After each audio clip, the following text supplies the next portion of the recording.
Rain came down on Millbrook in sheets the morning Iris Latham arrived, and it came down hardest on the schoolhouse steps, where 3 churchwardens stood under a single dripping umbrella and refused to hand her the key.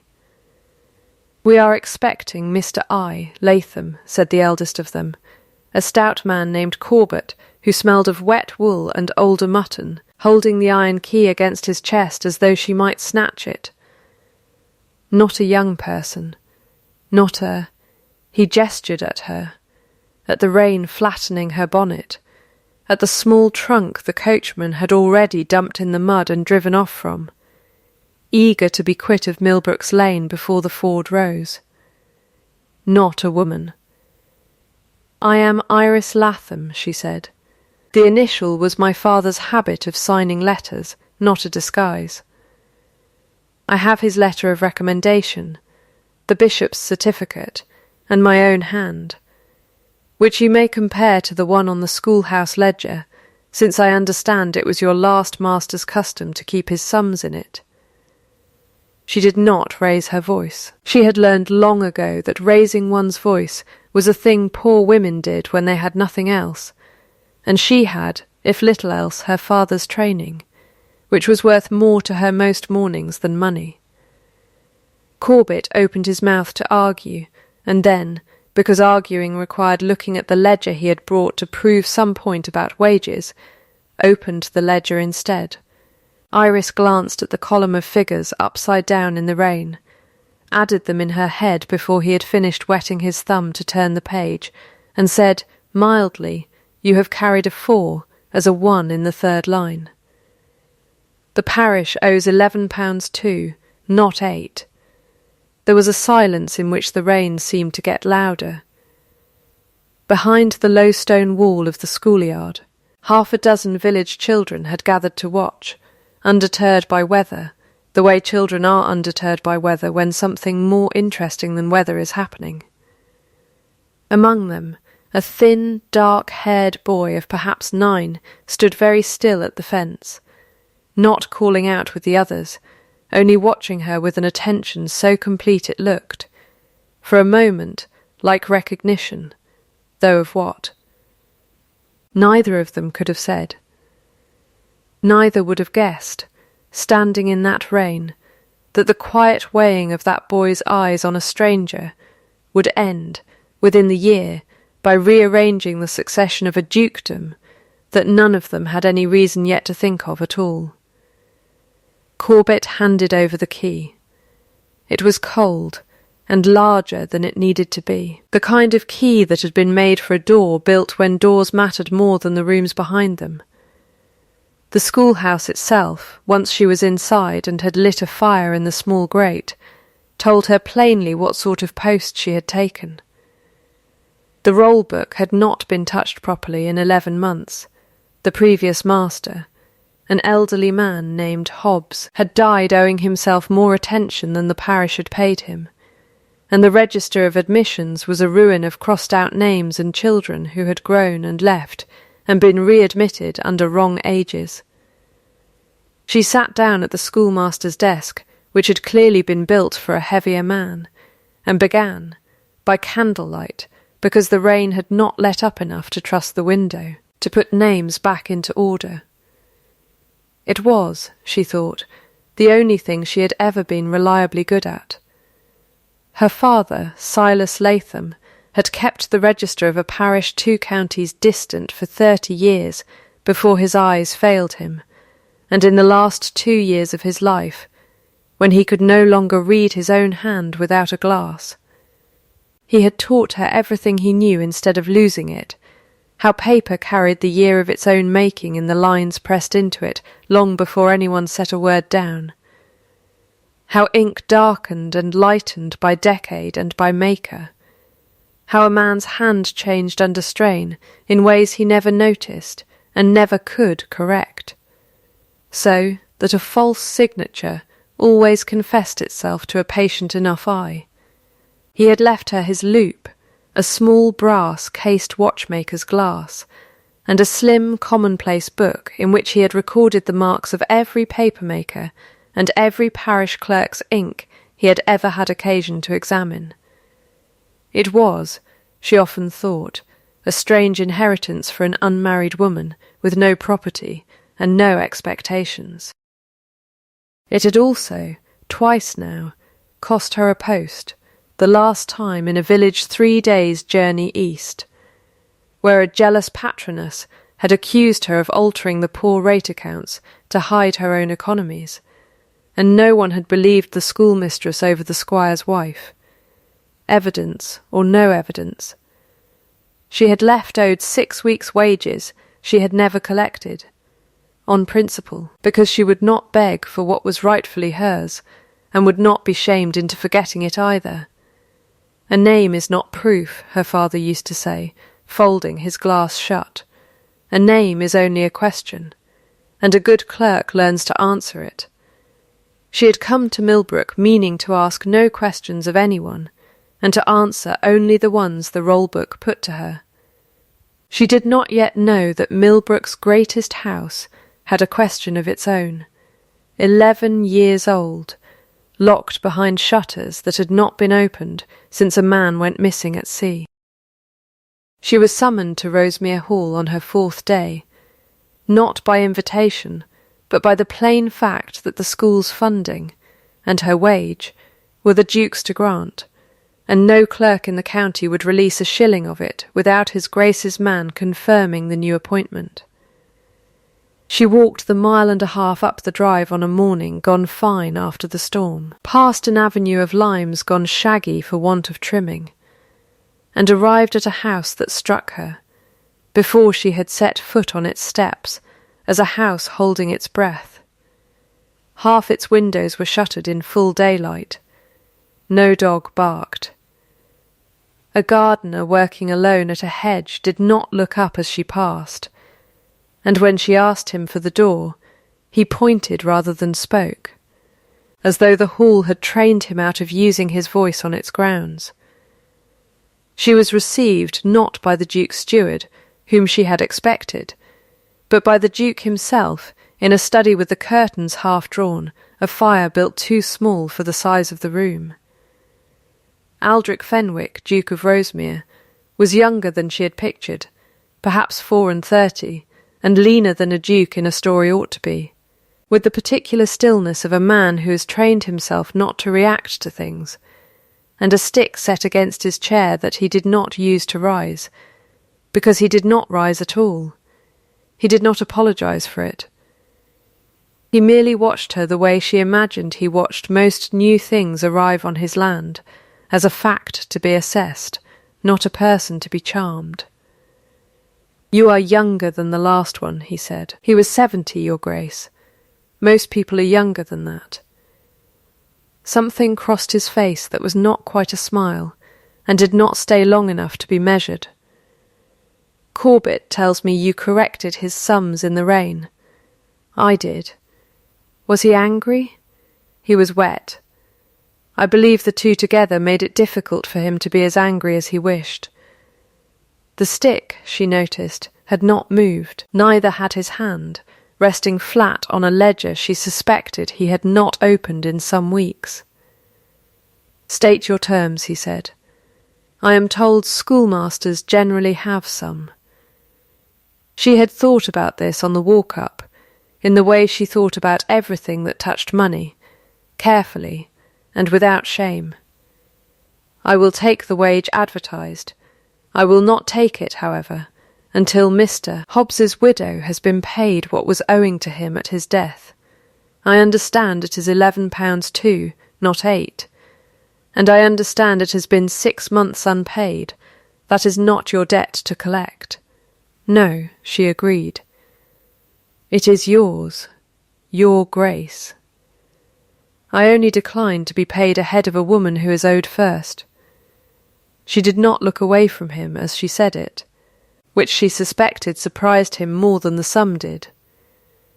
He studied her for a moment that went on slightly too long to be comfortable, and then said, "You will have it," in a voice with no warmth in it, and, she thought, no coldness either, only the flat exactness of a man settling an account because it was correct to settle it, not because anyone had moved him to. It was, she would come to learn, the only kind of kindness Rosemere Hall currently dealt in, kindness paid like a debt, never spoken like a gift. As she rose to leave, he added, almost as an afterthought, the words falling out of him, the way facts fall out of a man too tired to dress them up as conversation.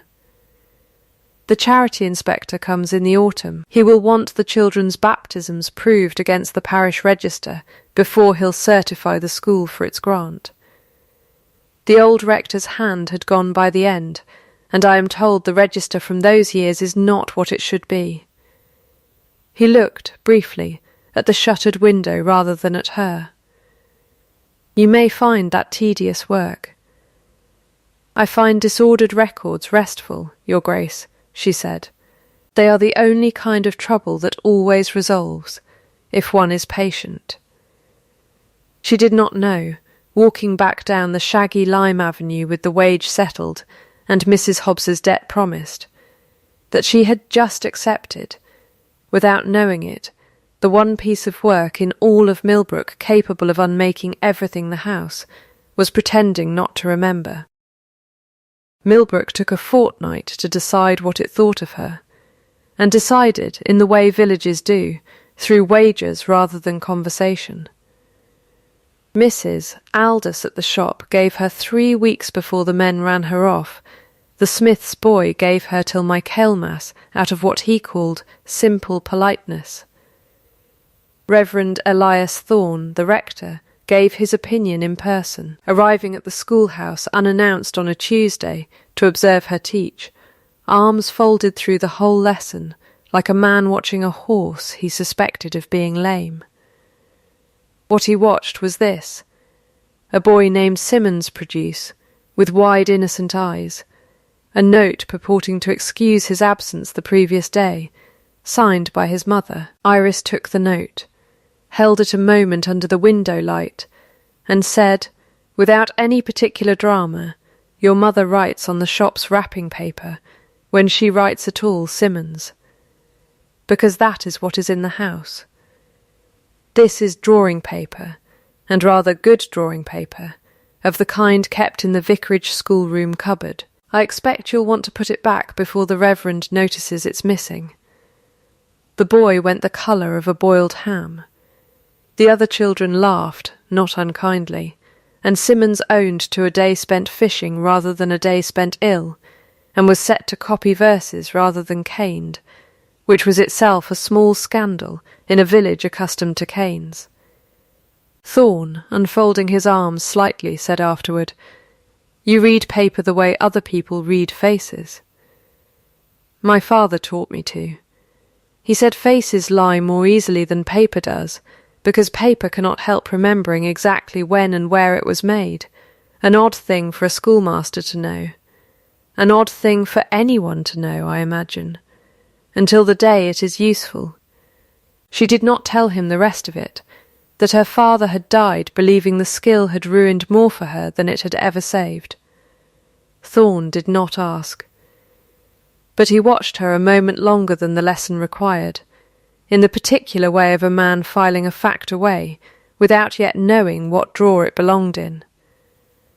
It was Edgar Marlowe, the Duke's cousin, and the man who managed the estate's accounts in his Grace's long withdrawal from such things, who came to welcome her more loudly than anyone else had bothered to. He arrived at the schoolhouse on a fine afternoon with a basket of oranges with his Grace's compliments, though Iris noted, and did not remark upon, that his Grace had said nothing to her of oranges. Marlowe was handsome in the well-fed way of a man who had never gone hungry, and had convinced himself this was a virtue rather than a fact, and he complimented her twice on her composure with the churchwardens before she had told the story to anyone but the Duke. Word travels in a small place, he said, smiling. When she asked how he'd heard it, You'll find Millbrook keeps no secrets at all, Miss Latham. Nothing here is hidden for long. He said it warmly, the way a man says a pleasant thing he has decided in advance to say, and his eyes went, for one unguarded half-second, past her shoulder to where the collier boy sat copying his letters with a hand steadier and finer than any 9-year-old's had business being. "The miller's boy does well," Marlowe said in a different voice, quieter, as though noting it for a ledger rather than a compliment. "The colliers keep to themselves. Best left be, I always think. Some families do better without the county taking an interest." Iris said nothing to that, because she had as yet no reason to say anything at all. She only remembered it the way she remembered every out-of-place stroke of a pen, filed, not yet read. The estate's damaged papers came to her by way of a compromise neither of them had quite intended to make binding. Aldrich had a room of his late father's correspondence and account books, water stained after a bad winter roof that no one at Rosemere trusted themselves to sort. He offered her the work on the same flat, debt-settling terms he offered everything, a fair sum, paid promptly, no talk of favour. They worked in the same room some afternoons, an arrangement that began as convenience and became, without either of them naming it, a kind of company. He read, she catalogued, the silences between them lengthened and grew easier rather than harder, which she had not expected of a man reputed through 3 villages to be cold. It was in one of those silences, dust thick on both their hands, that Mrs. Pruitt, the housekeeper, grey and upright and much older than her quick step suggested, set down a tray of tea, and, seeing the pile of Nathaniel Fenwick's boyhood letters Iris had just uncovered, went very still in the doorway before recovering herself and leaving without a word. "You'll forgive her," Aldrich said, not looking up from the ledger in his lap. "My brother's name still does that to this house, 11 years on."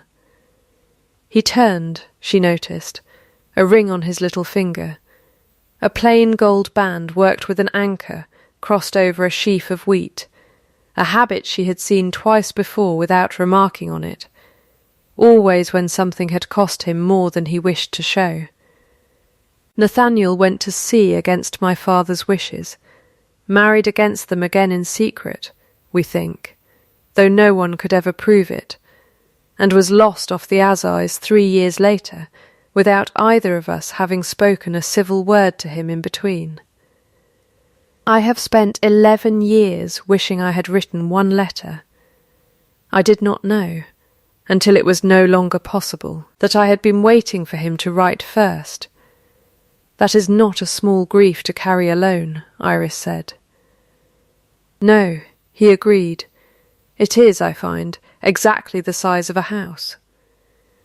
He looked at her then, briefly, with something that was not quite invitation and not quite request, and changed the subject before either of them had to decide what to do with it. She told him, in turn, of her father, his failing eyes, his patient hands teaching hers what his could no longer manage alone, his death in a rented room with his commonplace book on the coverlet, and his last words a correction of her spelling. She did not tell him of the accusation that had followed, not yet, though she came close one evening at the vicarage, where Thorne's spinster sister had assembled half the parish's respectable women to inspect the new schoolmaster over seed cake. Marlowe's own sister, a Mrs. Iddesleigh, asked with a smile sharpened to a fine point whether it wasn't rather forward for a woman to hold a post-styled master, and whether Miss Latham didn't find it strange to sit where men had always sat. Iris answered that she found the chair no stranger than any other chair, being made of the same wood, and that she had yet to meet a ledger that cared which hand balanced it, and the room laughed in the wrong direction for Mrs. Iddesleigh's liking, and the subject was allowed, grudgingly, to die. It was 2 days later, sorting a bundle of Nathaniel's old sea-chest papers gone soft with damp, that she found a torn half-page in an unfamiliar hand, the ink faded to rust brown, bearing only the letters NF. And, beneath them, the single word Millbrook, and what looked like the beginning of a direction to a mill. She set it aside to ask Aldrich about, and then did not, because Marlowe arrived unannounced to discuss the quarter's accounts, and the moment closed over the scrap, the way water closes over a dropped stone, without anyone above the surface, yet aware that anything had gone in. The county's charity inspector was to come at Michaelmas, and it was in preparing for him, cross-checking every child on her roll against the parish's baptismal register, kept in Thorne's vestry in a chest whose key, she noted with a small private smile, was nearly the twin of the schoolhouse key Corbett had so nearly refused her, that Iris found the entry that would end the quiet of Rosemere Hall for good. It was recorded 9 years back, in a hand she did not recognise as belonging to either Thorne or his predecessor at that date, a fact her eye caught before her mind had finished reading the words themselves. Thomas, son of Nathaniel Fenwick, mariner of Rosemere, and Grace his wife. Baptised the 11th day. She read it 3 times. She knew the name Fenwick as every soul in Millbrook knew it, the way villagers know the name of whatever house feeds them. She had not, until that moment, thought to wonder whether the miller's foster son, quiet and quick and better with a pen than any boy his age had business being, carried it as more than a common coincidence. She looked at the hand again, too careful, too evenly spaced, unlike the hurried ink-blotted entries around it, and felt the particular cold certainty her father used to call the clerk's chill, the sense before proof of a fact about to become unavoidable. She did not tell Thorne that day. She told no one. She walked to Rosemere Hall in the last of the daylight, was shown in by a startled Mrs. Pruitt, and found Aldrich in his study with the fire built, for once to its proper size. "You look as though you've walked further than 1.5 miles, he said, before she had spoken a word. "I have found something in the parish register, Your Grace, that I believe concerns your family more nearly than the school." She set the copied entry on the desk before him, her hand steadier than her heart. "I would not have brought it to you if I were not certain of the reading. I have read a great many registers. I have never seen a hand change so plainly in the middle of a single year's page, nor a name sit so exactly where it should not." He read it once. She watched the stillness that had never once broken in her presence break entirely. His hand, the one that wore the anchor and wheat ring, going flat and white-knuckled against the desk, his breath catching audibly enough that Mrs. Pruitt, passing in the hall, stopped where she stood and did not come in. "Where?" he said, and the word came out with no voice left in it at all. "Did you find this?" "In your own parish register, Your Grace. 9 years recorded. A boy of that age, and that name, lives not a mile from this house, at the collier's mill." He did not speak again for a long moment. When he did, it was very quietly, and not entirely to her. Nathaniel married her.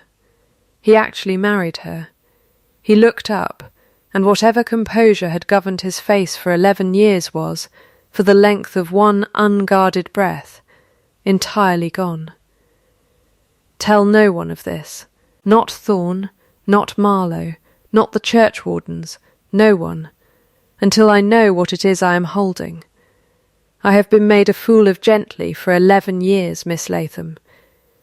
I find I would rather not be made a fool of loudly before I understand why." She agreed, and left him there, with the entry in his hand, and the fire finally warming the whole room.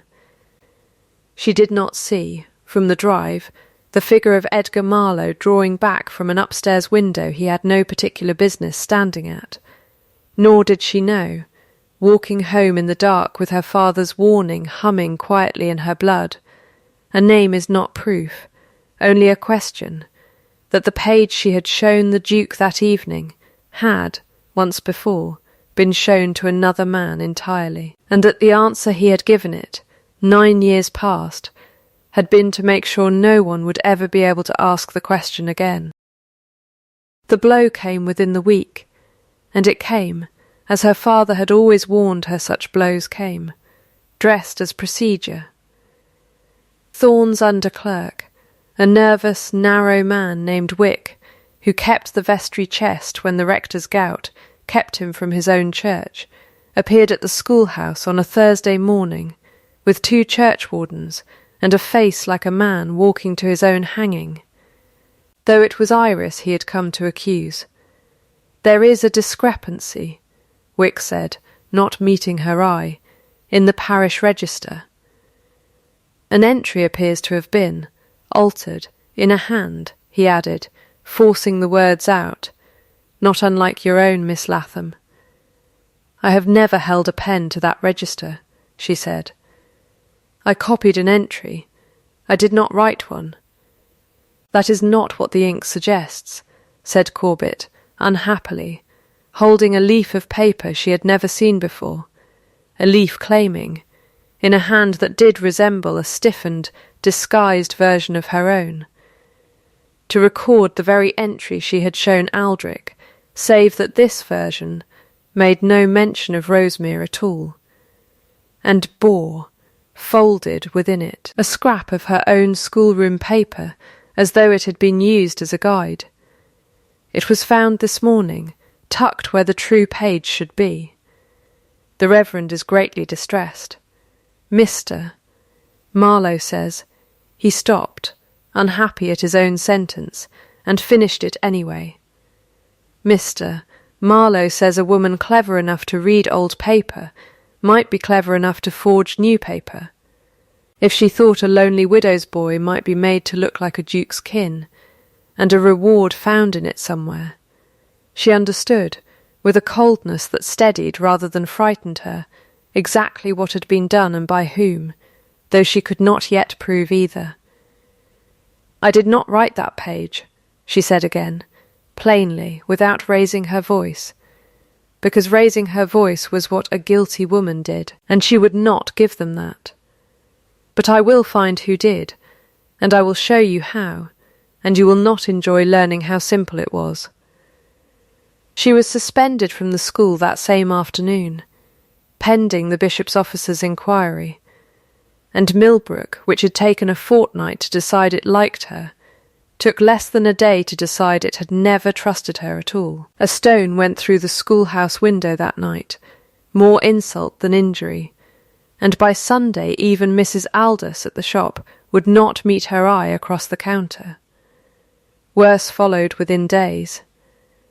Word came from the mill that the collier's lease, quietly and without explanation, was to be reviewed at quarter day, and that the boy Thomas, bright, quick, altogether too noticeable now that eyes had turned that way, was to be sent to a charity apprenticeship 2 counties off before he got notions above a miller's foster son, a decision that had somehow originated with the estate's own steward, and that no one, least of all Hannah Collier weeping over her mending, could say how to refuse.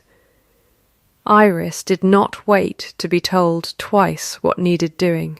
The diocesan registry at Cardwell held, she knew, a fair copy of every year's parish entries, sent up each Michaelmas by law, and never touched again, a copy no local hand could quietly amend 11 years after the fact. It was 18 miles distant, and the ford at Redlow was running high with a week of storm water when she set out on foot before dawn, having no coin left for a hired cart, and no wish to ask Rosemere for one. She crossed the ford with the water at her waist, and her father's commonplace book wrapped in oilcloth against her chest, and arrived at Cardwell so drenched and shaking that the registrar's clerk tried twice to send her away, before she could make him understand what she needed. She left with the copy in hand and a fever coming on by the time she reached the ford again, and crossed it a second time, because there was no other way home, and it cost her 4 days in a vicarage sickbed and a cough that lingered a fortnight after. A price she paid without regret, because the copy she carried said, in plain unaltered ink, 9 years old. Exactly what the Rosemere Register had once said before someone had decided it should say something smaller. She woke on the 2nd day of her fever to find Reverend Thorne's sister spooning broth into her, and the rector himself sitting stiffly by the window, turning his hat in his hands like a man who had come to apologise, and had not yet found the courage. "Wick has been to see me," he said, once she was awake enough to hold a spoon herself. "Guilt does not sit well on a narrow conscience, Miss Latham. He has told me he was paid, 9 years past, to recopy a leaf of the register after water got at it. Recopy it a little differently than the original, on Mr. Marlowe's particular instruction, though he swears he was told at the time it was only tidying a smudge. He was paid again a fortnight ago to produce a second leaf, made to resemble your hand, and to say he'd found it where the truth should be." Thorne's jaw worked. "I have kept that register 30 years. I did not see what a woman half my age saw inside a fortnight. I have been sitting here deciding whether that shames me more than it should convince me, and I find it does neither. It only convinces me. Then you'll stand for me before the bishop's officer. I will stand for you before God himself if it comes to that," he said, gruffly, and looked, for the rest of the visit, entirely too moved by his own sentence to say anything further of substance. It was Mrs. Pruitt who came the following evening, once Iris was well enough to sit up, with a small locked box she set on the coverlet, as though it burned her hands to hold it. "I should have spoken 11 years ago," she said, "and I did not, because Mr. Marlowe was master of this house's correspondence by then, his Grace being too sunk in grief to open his own letters, and Mr. Marlowe told me the woman who wrote asking, after Captain Fenwick was some adventuress, with a claim to invent, and I believed him, because it was easier than not believing him. I kept only what fell loose from the packet before he took it, a wax seal, broken, and this." She opened the box. Inside lay a small gold ring, worked with an anchor crossed over a sheaf of wheat, identical in every line to the one Aldrich wore on his own hand. "Mrs. Collier has its twin's letter cousin, the other half of a pair cut for 2 brothers, so neither would forget the other was the other half of a whole. Or so the old Duke used to say of them as boys. She has kept it 11 years for a day she never thought would come."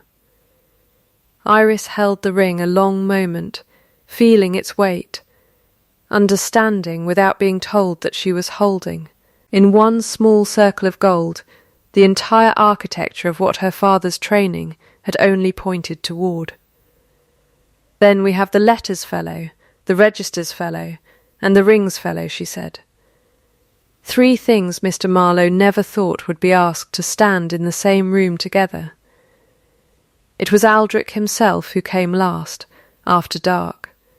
Having ridden through weather no duke needed to ride through for a schoolmistress's sick-bed, and sat by her without speaking for some minutes before he said, "Lo, I have spent 11 years grieving a brother I now find I might have written to, and a nephew I might have known for 9 of his 9 years, and I have you to thank for both griefs arriving at once, which I did not expect gratitude to feel so much like mourning."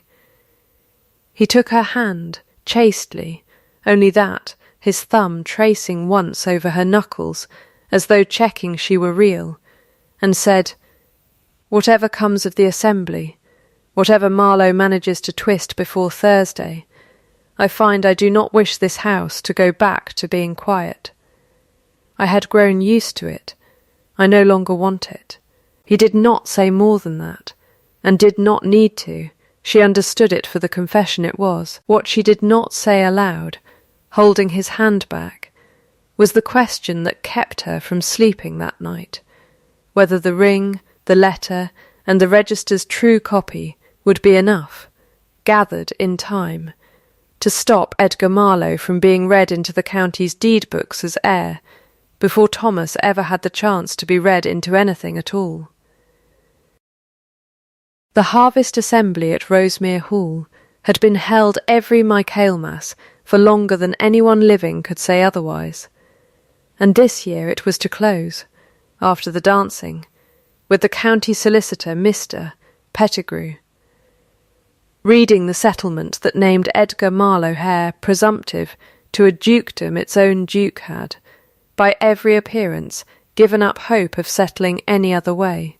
The ballroom was full, 200 guests by Mrs. Pruitt's careful count, every family within 11 miles represented, the fiddles still going in the gallery when Thorne walked the length of the room with Iris on one side and Hannah Collier, white-faced and gripping her nephew's hand, on the other.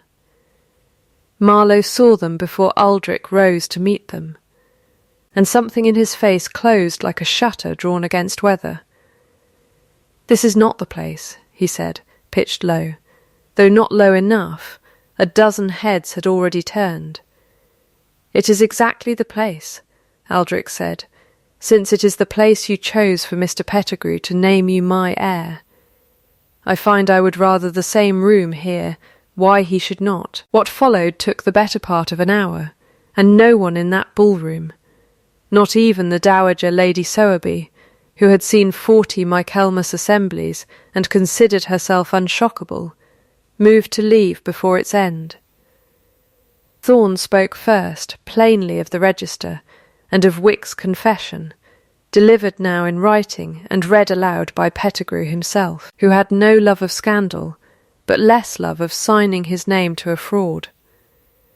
Iris produced the Cardwell copy, and, under lamplight brought close enough for Lady Sowerby herself to lean in and squint, laid her father's loop over the disputed leaf beside a sample from the parish's own paper stock of that same year, showing plainly, to anyone with patience to look, that the leaf blamed on her bore a maker's watermark not milled until 3 years after the date inked upon it, a page that could not possibly be 9 years old, however carefully it had been aged with tea and smoke to look it. "Paper," she said, into a room gone very quiet, remembers the year of its own making long before any hand sets a word upon it. This page remembers being made after I ever set foot in Millbrook. Marlowe laughed, once, badly, a schoolmistress's parlour trick.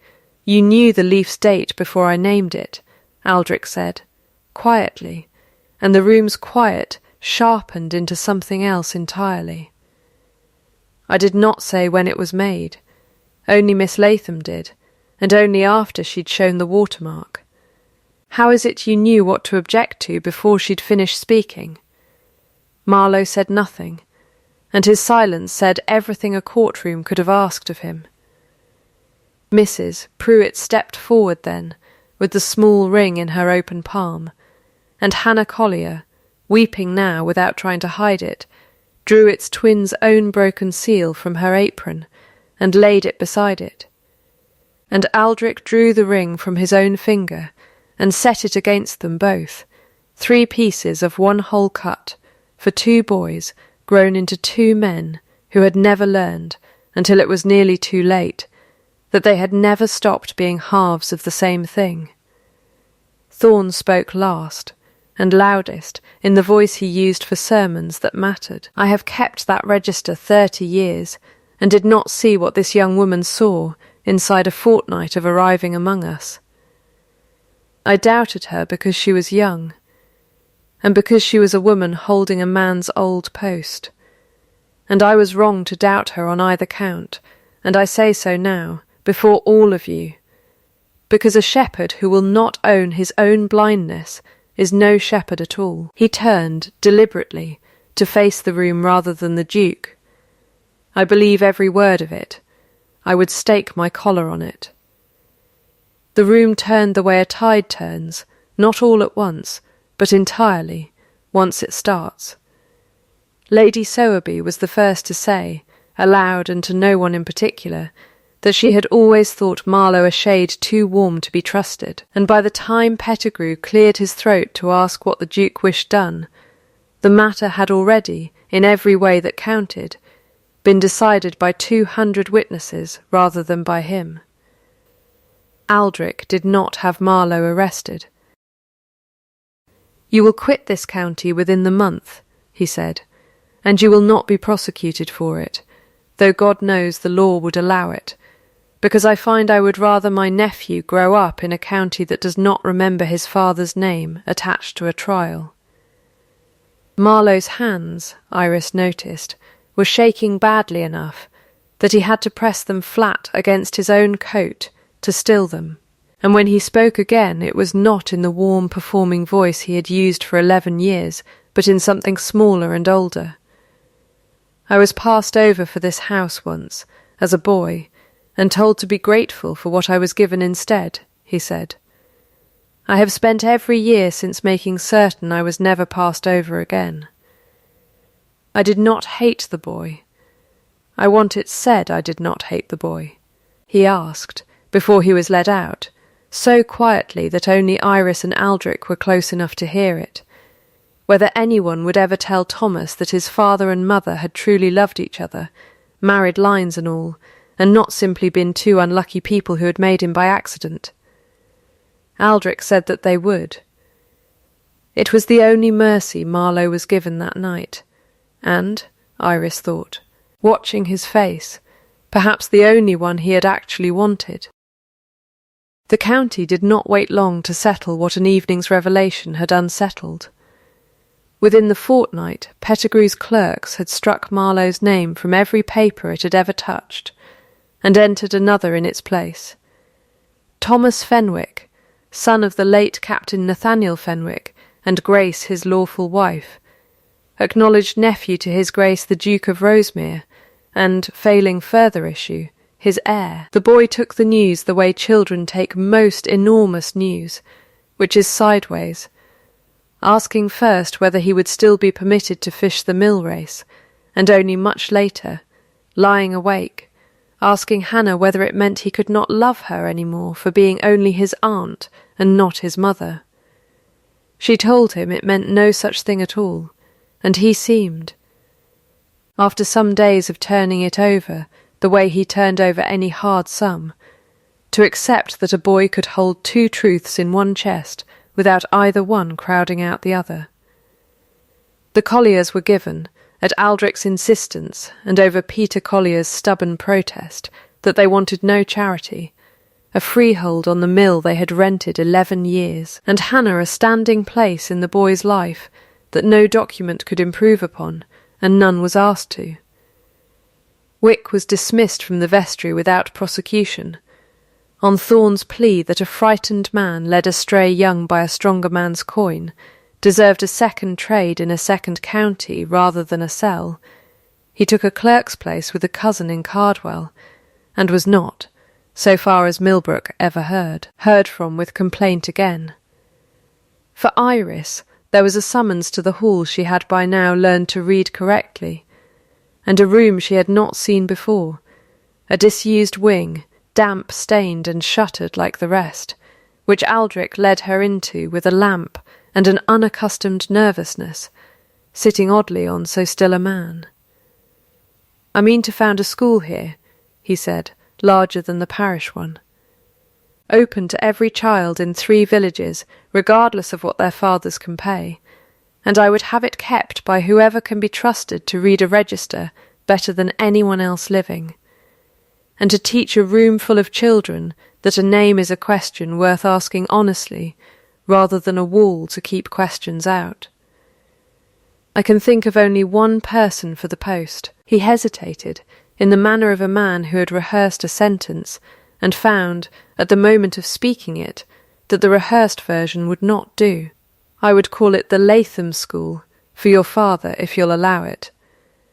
And I would ask you to stay at Rosemere altogether, not because you found what was buried here, and not out of any debt I owe you for it, That debt I mean to settle separately, and in full, the way I settle every debt, but because the house has been better since you came into it, and I have found I no longer wish to know what it was like before. That is either a proposal or a very long employment offer, Your Grace, she said, though her voice was not as steady as she meant it to be.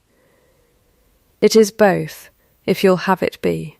I am told a duke ought to manage a cleverer sentence than that, but you have spent some weeks now teaching this county that plain sentences hold up better than clever ones. He took her hand again, as he had by her sick-bed, and this time did not let it go, and touched his forehead to hers, once, lightly, the whole gesture no longer than a held breath, the first and only heat either of them permitted the moment, and enough, entirely, for both of them. "Stay because you wish it," he said. "No other reason will hold, and I find I do not want one that would." She said yes, in the end, in words far plainer than the question had deserved, and it was enough. By the following Michaelmas, the shuttered wing of Rosemere Hall had windows thrown open on every fine day, and the sound coming through them most mornings was not silence, but 40 children reciting sums badly and cheerfully in a room that had once held nothing but damp ledgers, and a grief no one would name aloud. Thomas Fenwick, styled now with the small courtesy his uncle had insisted on, and wearing it as awkwardly as any 9-year-old wears a new coat, sat in the front row not because he was heir to anything, but because he liked, best of all his lessons, the hour Iris still kept for register work, tracing old hands across old pages with a magnifying glass his own size, learning. As his grandfather in trade, Silas Latham, had once taught a frightened orphaned girl, that paper never lies about the year of its own making, however hard a dishonest hand tries to make it. Thorne married Iris and Aldrich himself that spring, in a church whose register he now checked twice a year on principle, and preached, at the wedding breakfast, a sermon so short and so unlike him that his own sister accused him of having been possessed by a more sensible man. Mrs. Pruitt lived to see the nursery used again, on Thomas's account first, and within 2 years on another's, and considered it, she said often, the finest debt life had ever paid her for keeping a secret box 11 years too long. Of Edgar Marlowe, Millbrook heard only once more, some years on, a small unsigned book of ships and rigging arriving each year on the boy's birthday from a tutoring post 2 counties off, which Thomas kept on his shelf without ever quite being told, until he was old enough to guess it himself, exactly who had sent it. On the morning of the first Latham School's opening, Iris stood again at the same schoolhouse door where Corbett had once held a key against his chest and refused to give it to her. The key hung now on a plain iron hook beside the frame, unfought over, unremarkable, the door standing open to weather gone fine, and children spilling through it laughing, Thomas among them, Aldrich beside her, leaning less on his stick than he once had, for reasons neither of them examined too closely, and both privately credited to the same cause. She thought, watching the light run the length of a floor that had once been dark enough to teach by candle at noon, of her father folding his glass shut over some correctly settled question, and of the sentence he had left her, worn smooth now from a year of teaching it to other people's children. A name is not proof. It is only a question, honestly asked, that the truth was always patient enough to answer, however long it was made to wait.